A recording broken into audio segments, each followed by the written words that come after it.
প্রশান্ত মহাসাগরের পূর্বাঞ্চলে আবারও একটি নৌযান লক্ষ্য করে হামলা চালিয়েছে যুক্তরাষ্ট্র। এতে অন্তত ৩ জনের প্রাণ গেছে। মার্কিন সেনাবাহিনীর দাবি, মাদক বিরোধী অভিযানের অংশ হিসেবে এই হামলা চালানো হয়েছে।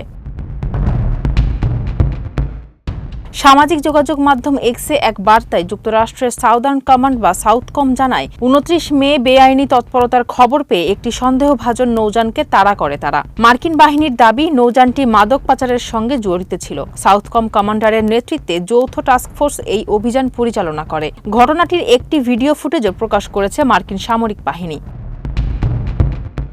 উল্লেখ্য, গত কয়েক মাস ধরেই প্রশান্ত মহাসাগরীয় এলাকায় মাদক বিরোধী অভিযানের নামে নিয়মিত হামলা চালিয়ে যাচ্ছে যুক্তরাষ্ট্রের নৌবাহিনী। আন্তর্জাতিক বিশ্লেষকদের মতে, এসব অভিযানের মূল টার্গেট লাতিন আমেরিকার দেশ ভেনেজুয়েলার নৌযানগুলো। এই ধারাবাহিক হামলায় অঞ্চলটিতে নতুন করে উত্তেজনা ছড়াচ্ছে। ফারজানা হাসিন, মানবকণ্ঠ।